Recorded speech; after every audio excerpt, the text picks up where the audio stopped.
जय Hind friends. Class 12th के board examination को ध्यान में रखते हुए डीआरएक्स सर्कल एक रिवीजन प्रोग्राम लेके आया है। इस रिवीजन प्रोग्राम के तहत आपको बायोलॉजी, केमिस्ट्री, साथ में फिजिक्स और मैथ के लेक्चर भी प्रोवाइड किए जाएंगे। रिवीजन प्रोग्राम एक ऐसा प्रोग्राम है जिसमें हम चीजों को बहुत डिटेल्स में रिवाइज करेंगे। बस उसके थ्योरी को, उसके नोट्स को हम लोग लिखकर धीरे धीरे एक्सप्लेन करते हुए आगे बढ़ते जाएंगे। तो आइए आज हम लोग इस कड़ी में क्लास 12th के केमिस्ट्री का पहला चैप्टर स्टार्ट करते हैं, सॉलिड स्टेट, ठोस अवस्था। बच्चों को इस चैप्टर में बहुत ज्यादा कंफ्यूजन रहते हैं, तो आइए इस कंफ्यूजन को दूर करते हुए हम लोग धीरे से रिवीजन प्रोग्राम स्टार्ट करते हैं। तो ठोस अवस्था क्या होती है? पदार्थ की 3 अवस्थाओं में से पहली अवस्था जिसे हम लोग ठोस अवस्था के नाम से जानते हैं। तो आइए इसको पढ़ने के पहले हम कुछ बेसिक्स के बारे में पढ़ते हैं, फिर आगे बढ़ते हुए जाते हैं। चलिए स्टार्ट करते हैं। ठोस अवस्था में सबसे पहले हमें पढ़ना है मैटर। What is matter? पदार्थ क्या होते हैं सर? इस पदार्थ कैसे बने होते हैं? क्या होते हैं पदार्थ? आइए इसके बारे में पढ़ते हैं। हमारे चारों तरफ जितने भी वस्तुएं पाई जाते हैं, जिन वस्तुओं के पास भार और आयतन होता है, उसे हम पदार्थ कहते हैं। अर्थात वे वस्तुएं जो वॉल्यूम ऑक्यूपाई करते हैं, स्थान घेरते हैं, उसे हम पदार्थ कहते हैं। और जिसमें भार होता है, वजन होता है, उसे हम पदार्थ कहते हैं। फॉर एग्जाम्पल मेरे पास ये मार्कर है। इस मार्कर को मैंने हाथ पे, हथेली पर लूंगा तो यहां पर मेरे हाथ के हथेली पर कुछ वजन, कुछ भार महसूस होगा। हाँ, यह एक मैटर है, यह एक पदार्थ है। अगर इस हाथ की हथेली पर मैंने इस दोनों मार्कर को रख दिया तो यह मार्कर मेरी हाथ की हथेली पर कुछ न कुछ वॉल्यूम ऑक्यूपाई करेगी, कुछ न कुछ स्थान घेरेगी। अर्थात यह एक पदार्थ है, यह एक मैटर है। हमारे चारों तरफ की जितनी भी वस्तुएं पाई जाती हैं, सभी वस्तुएं पदार्थ होती हैं। जैसे जिस टेबल पे आप बैठे हो वह भी एक पदार्थ है। जिस पंखे की आप हवा ले रहे हो वह भी एक पदार्थ है। जिस मोबाइल में अवनीश सर का लेक्चर देख रहे हो यह भी एक पदार्थ है। जिस चेयर पे बैठ के लेक्चर के मजे उठा रहे हो यह भी एक पदार्थ है। तो पदार्थ इस दुनिया में हमारे चारों तरफ जितनी भी वस्तुएं पाई जाती हैं सब पदार्थ होते हैं, एक्सेप्ट इलेक्ट्रोमैग्नेटिक वेव, विद्युत चुंबकीय तरंगे। ये क्या है भला है सर कि जो पदार्थ नहीं होती दुनिया में? आइए इसके बारे में हम लोग पढ़ते हैं।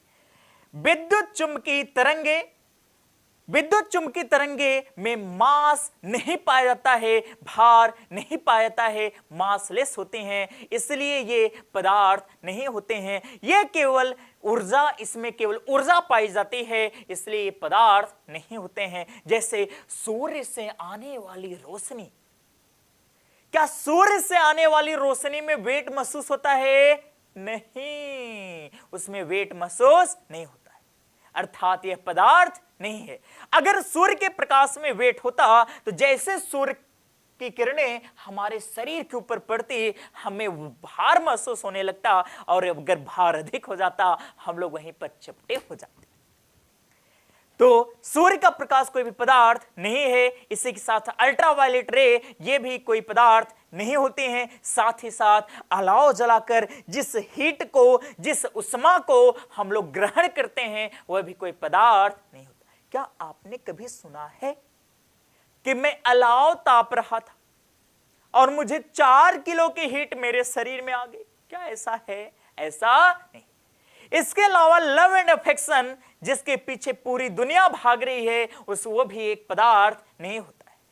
पदार्थ हमारे चारों तरफ की जितनी भी बड़ी वस्तुएं, छोटी वस्तुएं भी होती हैं, वो सभी क्या होते हैं? पदार्थ होते हैं। जैसे एक छोटा सा एटम जो हमारी आंखों से दिखाई नहीं देता है वह भी एक पदार्थ होता है। एक मॉलिक्यूल भी एक पदार्थ होता है। तो हमारे चारों तरफ की सभी वस्तुएं पदार्थ होती हैं। वह वस्तु जिसके पास खुद का भार और आयतन पाया जाता है उसे पदार्थ कहते हैं। Anything having mass and volume is called matter. आइए आगे बढ़ते हैं। मैटर को हम लोग 3 भागों में डिवाइड करते हैं, सॉलिड, लिक्विड, गैस। सॉलिड क्या होते हैं, लिक्विड क्या होते हैं, गैस क्या होते हैं, इनके बारे में हम लोग डिटेल्स में आगे चर्चा करते हुए आगे बढ़े। सॉलिड, आइए सर देखते हैं सॉलिड क्या होते हैं। तो सॉलिड के कण बहुत अधिक पास होते हैं। इनके कॉन्स्टिट्यूएंट पार्टिकल के बीच में फोर्स ऑफ अट्रैक्शन, आकर्षण बल बहुत ज्यादा पाया जाता है, इसलिए इनके कण बहुत ज्यादा पास होते हैं।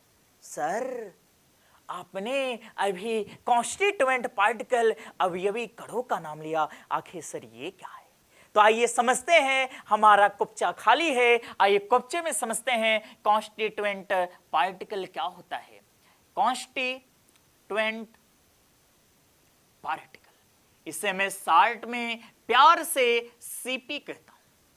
आइए सीपी अवयवी कणों के बारे में हम लोग पढ़ते हैं। अवयवी सुनो,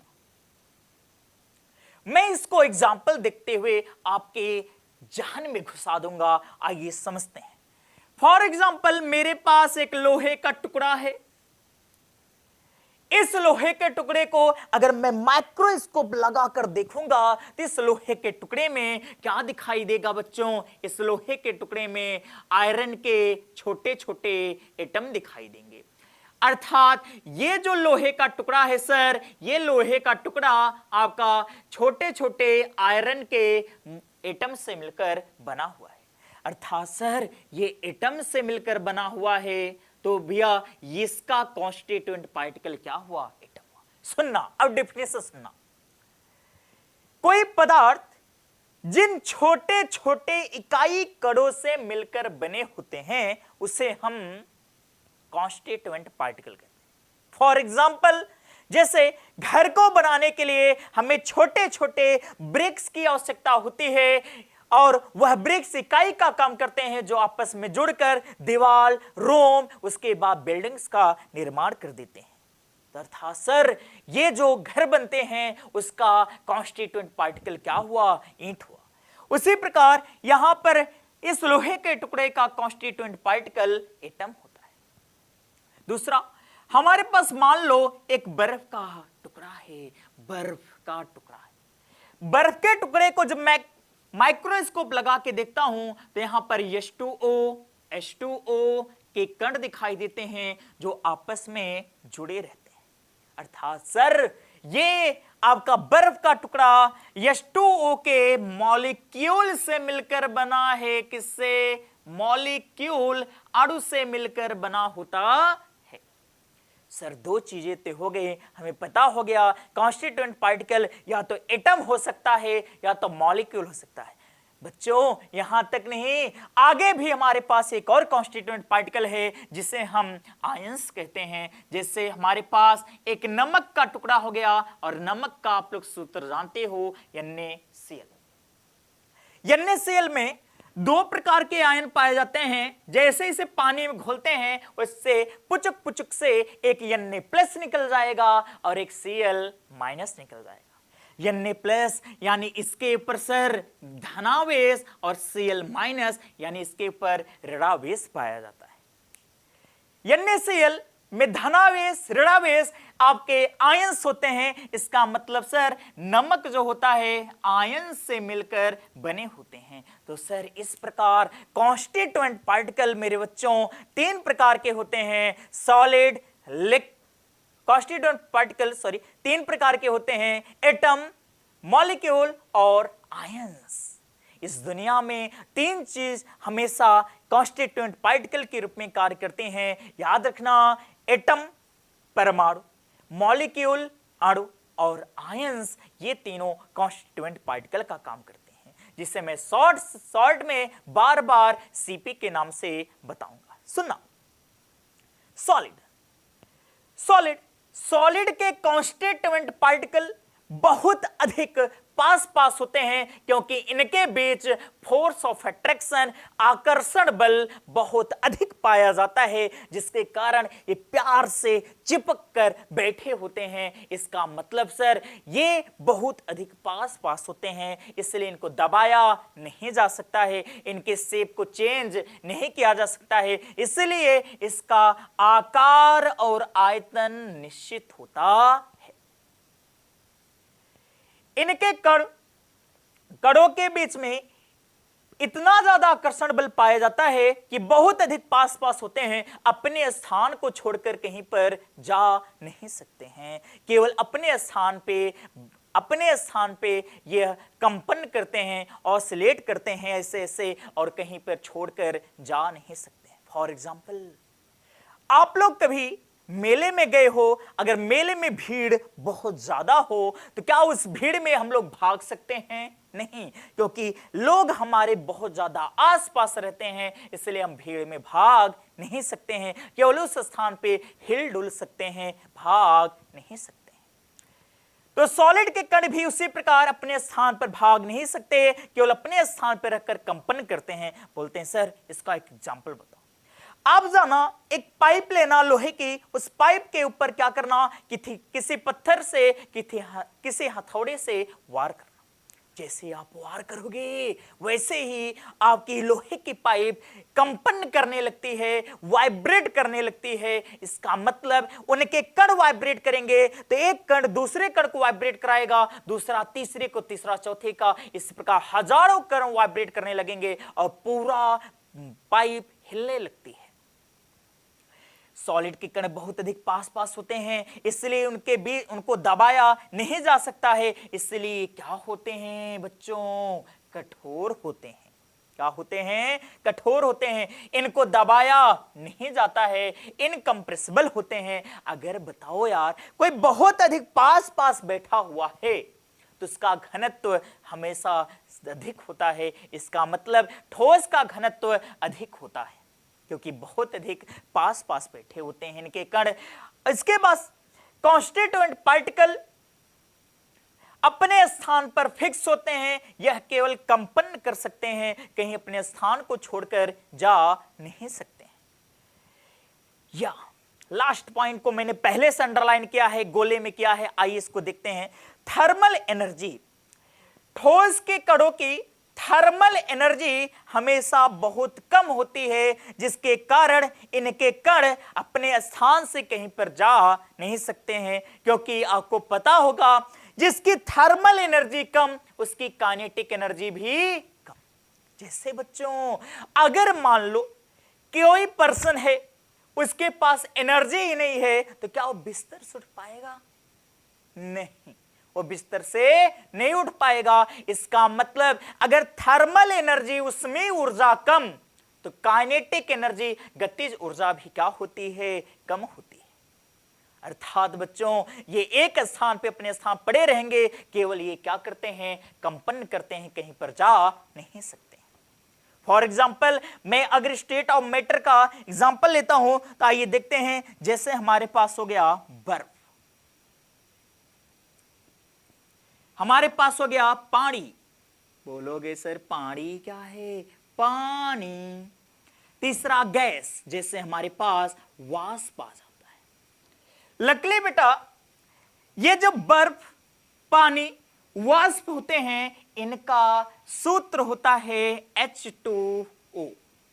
ये भी किससे मिलकर बने होते हैं? H2O। ये भी किससे मिलकर बने होते हैं? H2O से मिलकर बने होते हैं। पदार्थ तो सेम है, यानी सर इसका रासायनिक संगठन तो समान है, लेकिन इसकी अवस्था, भौतिक अवस्था परिवर्तित है। ये है तो जल का फार्मूला है, लेकिन किस रूप में है? ठोस की अवस्था बर्फ के रूप में पाया गया। इसी प्रकार लिक्विड, पानी, यह भी आपका इसका सूत्र H2O है, लेकिन किस अवस्था में पाया गया? लिक्विड अवस्था में पाएगा। इसका मतलब सर एक पदार्थ के कई अवस्थाएं पाई जाते हैं। इसी प्रकार, इसीलिए स्टेट ऑफ मैटर को 3 भागों में बांटा गया है। पहला बोलो सॉलिड, दूसरा बोलो लिक्विड, तीसरा बोलो गैस। 3 भागों में बांटा गया है। आइए हम लोग लिक्विड के बारे में देखते हैं। इसका आकार अनिश्चित परंतु आयतन निश्चित होता है। आइए इस एग्जाम्पल से हम समझते हैं। इनके कण आपस में हमेशा गति करते रहते हैं एक स्थान से दूसरे स्थान पर, इसलिए इनका आकार अनिश्चित होता है क्योंकि इनके बीच में फोर्स ऑफ अट्रैक्शन ठोस से कम परंतु गैस से अधिक पाया जाता है। अर्थात इनके कण दूर दूर होते हैं लेकिन ठोस से अधिक और गैस से कम दूर पर होते हैं। केवल ये एक निश्चित एरिया तक क्या करते हैं, गति करते हैं इनके कण, इसलिए इसका आयतन निश्चित होता है। फॉर एग्जाम्पल, इनके कॉन्स्टिट्यूएंट पार्टिकल देखना, आप एक निश्चित एरिया तक क्या कर रहे हैं, गति कर रहे हैं, इसके ऊपर नहीं जा रहे हैं, जहां पर उपस्थित हैं केवल वहीं पर गति करते हैं, इसलिए इसका आयतन क्या है, फिक्स है। इसका आयतन क्या है, निश्चित है। इसका आकार अनिश्चित होता है क्योंकि इनके कण बार बार गति करते हैं और इनके कणों के बीच में फोर्स ऑफ अट्रैक्शन बहुत कम पाया जाता है, मतलब ठोस से कम और गैस से अधिक पाया जाता है, इसलिए इनके कण थोड़ा दूर दूर होते हैं। फॉर एग्जाम्पल, सुनना भोजपुरी एग्जाम्पल, मान लो किसी से अट्रैक्शन प्यार बहुत ज्यादा है, तो हम लोग क्या करेंगे, उससे चिपक कर बैठे। आप बताना, क्या दोनों लोग को दबाया जा सकता है? नहीं। लेकिन अगर अट्रैक्शन कम है तो हम लोग हाथ पकड़ेंगे, जिसका मतलब हम और हमारे और उनके बीच में डिस्टेंस ज्यादा हो गया या कम हो गया, ज्यादा हो गया। लेकिन हाथ पकड़ के बैठे हैं तो हाथ छुड़ा नहीं सकते हैं, केवल एक निश्चित एरिया तक क्या कर सकते हैं, गति कर सकते हैं। परंतु गैस में कोई भी फोर्स ऑफ अट्रैक्शन नहीं पाया जाता, इसलिए फ्री टू मूव होते हैं, इनके कण कहीं पर भी जा सकते हैं। तो आइए इसके बारे में पढ़ते हैं। तो फोर्स ऑफ अट्रैक्शन ठोस से कम परंतु गैस से अधिक होता है और इनके कॉन्स्टिट्यूएंट पार्टिकल दूर दूर होते हैं परंतु एक निश्चित एरिया में क्या करते हैं, गति करते हैं। आइए बच्चों नेक्स्ट पॉइंट पढ़ते हैं, जिसे हम लोग कहते हैं थर्मल एनर्जी।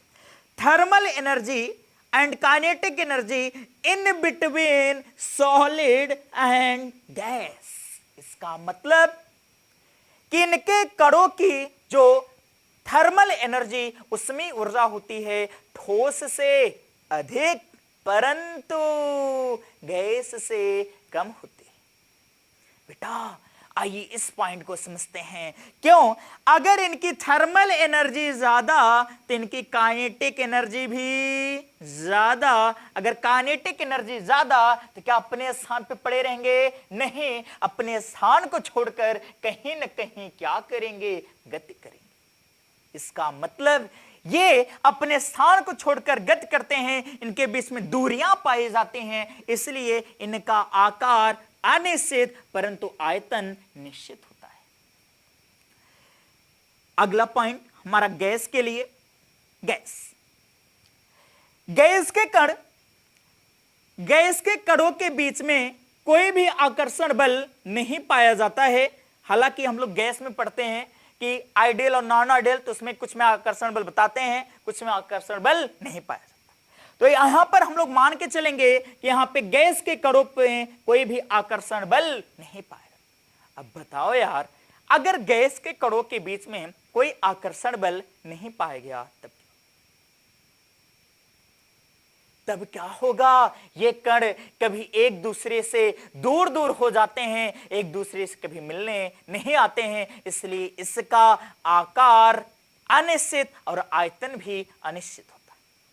क्योंकि इनके कणों की थर्मल एनर्जी बहुत ज्यादा होती है। अगर थर्मल एनर्जी बहुत ज्यादा तो काइनेटिक एनर्जी भी बहुत ज्यादा, जिससे इनके कण दूर दूर हो जाते हैं, भटकते रहते हैं, आवारा पागल दीवाना की तरह कभी पास पास नहीं आते।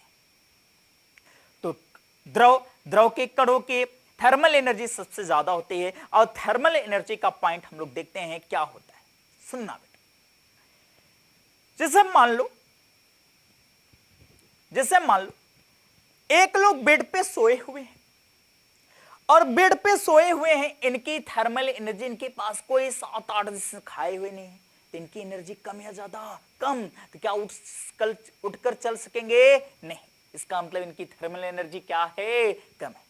लेकिन सोए रहे, लेटे रहे, पड़े रहे, लेकिन अपन को पता है क्या करना है। हम लोग ने क्या किया, गर्मी के मौसम में जाके हीटर चालू कर दिया। बताओ कमरे से बाहर आएंगे नहीं?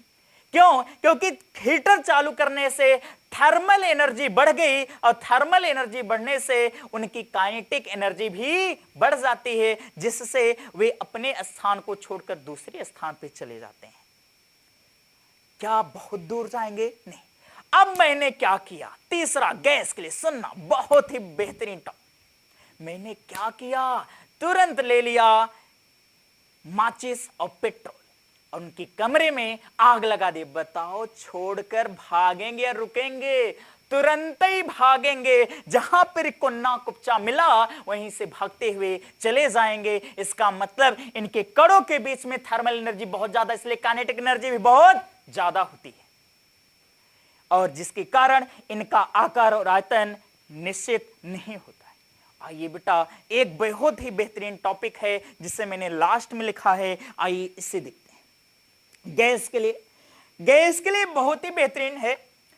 वॉल्यूम ऑफ गैस, यानी किसी गैस का आयतन, वॉल्यूम ऑफ वेजल्स, जिस बर्तन में रखा होता है गैस, उस बर्तन के आयतन के बराबर होता है। फॉर एग्जाम्पल, जैसे हम लोग अगर भी गैस को गुब्बारे में भर दें, गुब्बारे फूलने के बाद जितना आयतन होगा उतना ही आयतन गैस का होता है।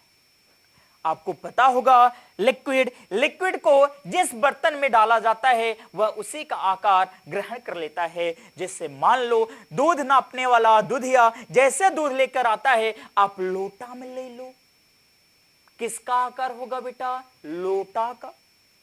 आप भगोने में ले लो तो किसका आकार लेगा? वो भगोने का। आप मुंह में ले लो, किसका आकार लेगा? मुंह का। करना मत ऐसा। तो ये सब इसका आयतन निश्चित, आकार अनिश्चित होता है। इसका आकार और आयतन दोनों अनिश्चित होते हैं। लेकिन इस पॉइंट को याद रखना, किसी गैस के लिए गैस का आयतन रखे हुए बर्तन के आयतन के क्या होता है? समान होता है।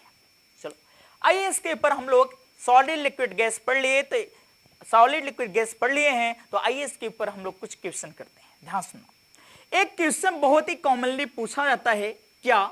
आइए देखते हैं कि सर लिक्विड और गैस, लिक्विड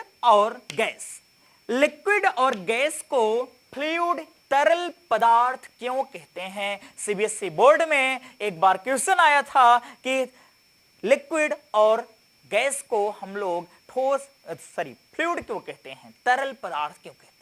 आइए सुनते हैं भैया।